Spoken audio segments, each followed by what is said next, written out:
When you watch the following video, Ben Meiselas has just revealed one of Donald Trump's most humiliating defeats on the international stage. World leaders exposed his fragility and incompetence in a way that even Trump himself couldn't hide. What you're about to see is truly shocking, and it explains why his name has become a global symbol of disdain.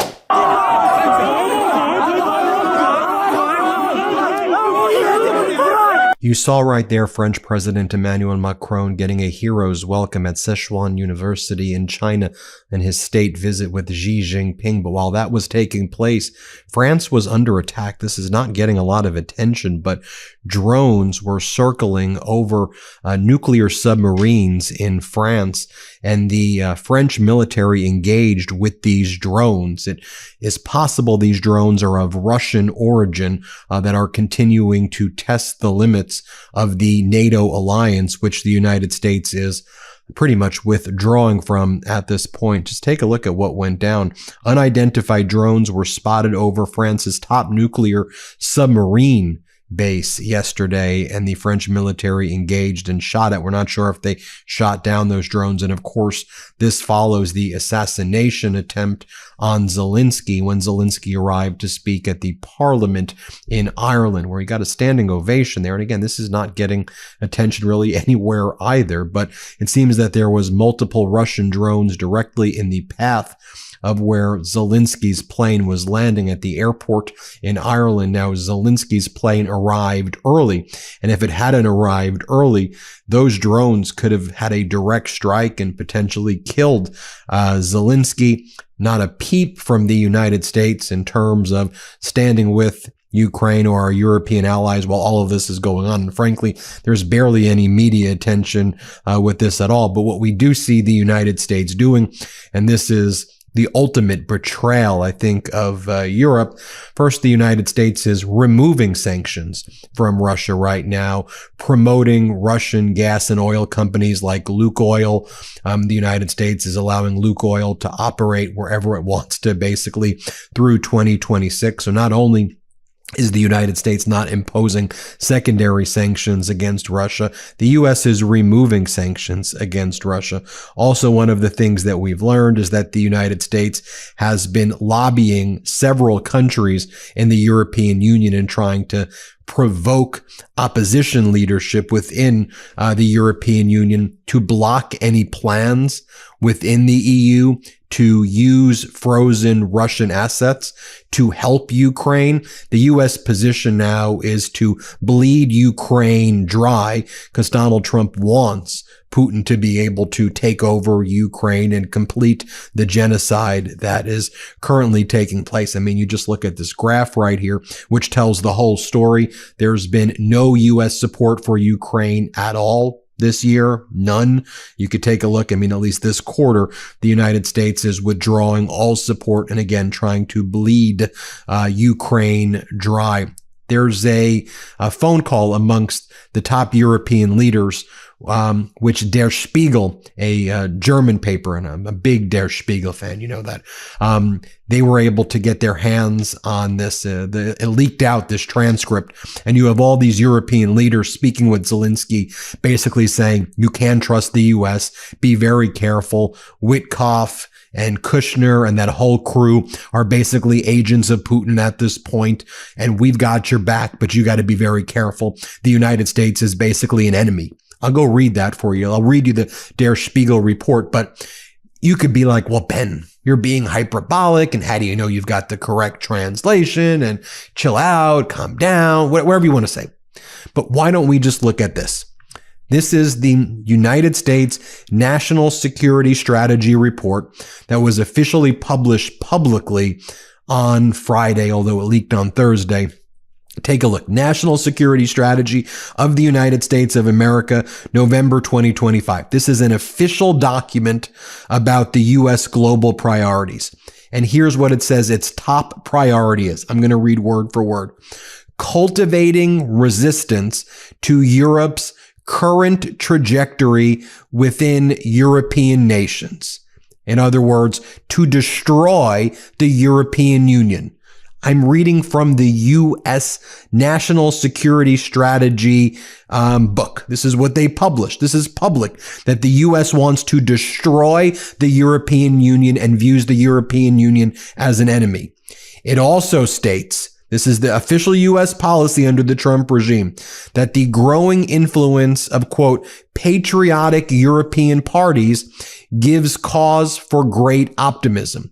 What they're referring to there are parties like Le Pen's party in France, ultra-nationalistic, MAGA, Putin-supporting, or the Reform Party in the UK, same thing. The German right-wing MAGA party over there that J.D. Vance supports. All of these right-wing extremist MAGA Putin bootlicking type of groups that use the xenophobic anti-immigrant type language. The U.S. says we need to support them right there.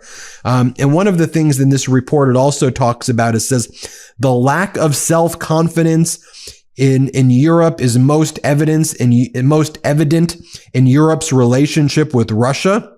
And then it goes on to say, a core interest of the United States is to negotiate an expeditious cessation of hostilities in Ukraine in order to stabilize European economies, prevent unintended escalation or expansion of the war, and reestablish strategic stability with Russia, as well as to enable post-hostility reconstruction of Ukraine to enable its survival as a viable state. Strategic stability with Russia right there. And it talks about over here, it wants to manage European relations with Russia that will require U.S. diplomatic engagement to establish conditions of strategic stability across the Eurasian landmass, it says. So in other words, bring Russia back into the fold. Now, let's take a look at this Der Spiegel report right here. Der Spiegel's latest report points to the ultimate betrayal by the United States, as Roman Schermeta writes. According to leaked notes from a high-level call between President Macron, German Chancellor Merz, Finnish President Alexander Stubb, NATO Secretary General Mark Rutte, and President Zelensky, Europe's leaders privately warned that the United States may be preparing to further pressure Ukraine into territorial concessions without offering security guarantees. Macron reportedly used the word betrayal, warning Zelensky that Washington might intervene on territorial issues while refusing to guarantee Ukraine's safety. Chancellor Merz of Germany cautioned Zelensky to be very careful in the coming days, saying the United States is playing games with you and with us. President Stubb says that Zelensky must not be left alone in any room with Kushner and Witkoff, the unofficial envoys pushing Trump's agenda. NATO's Mark Rutte are agreed, emphasizing that Zelensky himself must be protected. Everyone understands the stakes right here, and everyone recognizes that the United States is now essentially an ally of Russia and no longer an ally of NATO and no longer an ally of Ukraine. It's a sad realization, but that is where we're at right now. I just want to share with you what's going on around the world, because as Donald Trump's there with the head of FIFA, very corrupt head of FIFA, and the head of FIFA is giving Donald Trump these fake peace awards. For some reason, is now involved in their FIFA 2025 Peace Award, and they've given it to Donald Trump. It's like a very strange thing. By the way, I just view all of that as kind of international mockery at Donald Trump at this point, but Donald Trump couldn't have been happier with that. There are real serious meetings taking place across the world as a new world order is being structured that leaves the United States out and weaker than anybody else. I mean, I showed you at the outset, French President Emmanuel Macron meeting in China with Xi Jinping on a state visit. You saw how popular Emmanuel Macron is in China. Another important worth noting state visit between Prime Minister Modi of India and Vladimir Putin of Russia in India, and a state visit, red carpet treatment for Putin right there.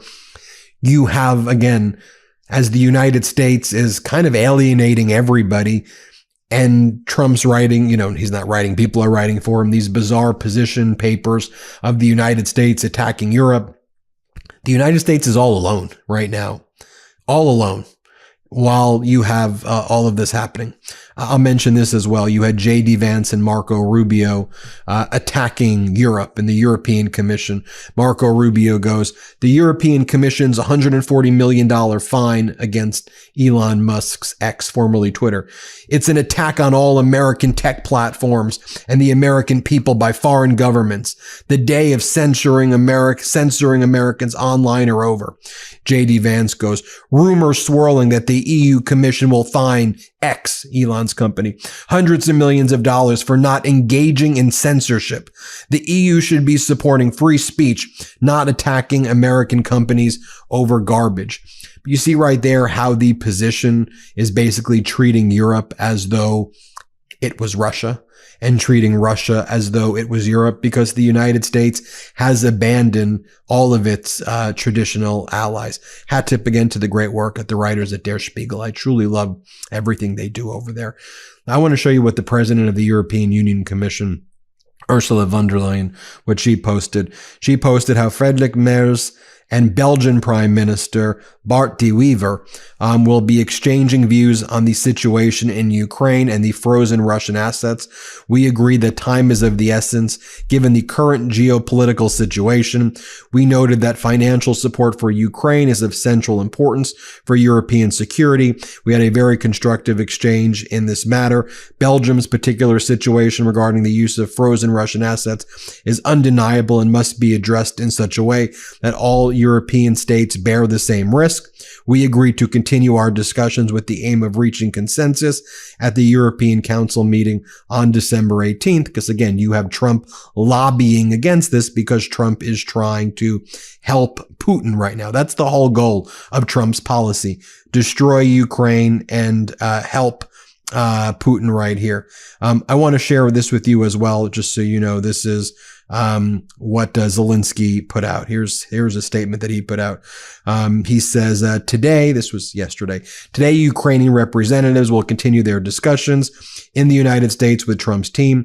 Our task is now to obtain the full information about what was said in Moscow between Putin, Dmitriev, and Yushkov and Trump's envoys, Witkoff and Kushner. What was said in our task is now to obtain the full information about what was said in Moscow and what other pretexts Putin has come up with to drag out the war and pressure Ukraine.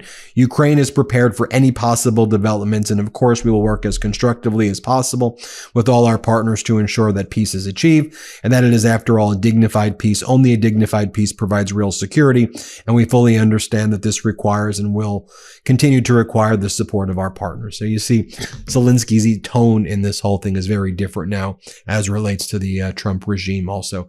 Let me know what you think. But again, you're probably not hearing these reported in lots of other places. When I look at all of this happening at the same time, drones flying over French bases, covert assassination attempts against Zelensky, coordinated attacks on the pillars of European security, the first thing that comes to my mind is something simple and terrifying. The United States, under Donald Trump, has stopped being a reliable ally. And I say this with years of experience following foreign policy, diplomacy, and international security. What we are witnessing now is not just a shift in priorities, not just a strategic pivot. It is a historic turn, a deliberate break with the American democratic tradition, and explicit submission to the interests of Vladimir Putin and to the extremists who want to dismantle the very notion of Western cooperation. Picture the scene. While Emmanuel Macron is being received as a statesman in China, France is facing drones flying over its main nuclear submarine base. This is not a coincidence, not noise on the radar. This is a limit test, a provocation. And everything points to Russia. Moscow is measuring how far it can push NATO, while Trump pretends nothing is happening. The silence from Washington is so loud it's disturbing. As a Democrat, this outrages me deeply, because the United States was always the country that reacted, that took a stand, that defended its allies. Today, under Trump, we are the country that looks away and pretends not to see. And it doesn't stop there. The assassination attempt on Zelensky in Ireland, covered by drones positioned exactly along the presidential aircraft's landing route, reveals something even more serious. There is coordinated pressure to eliminate the main symbol of Ukrainian resistance. And the Trump administration, it said absolutely nothing. No solidarity, no support, no condemnation. Trump simply ignores it because deep down it aligns with what he wants. A weakened, isolated, exhausted Ukraine ready to be handed to Putin on a silver platter. And the fact that all of this receives almost no coverage from the traditional American press only shows how normalized this absurdity has become.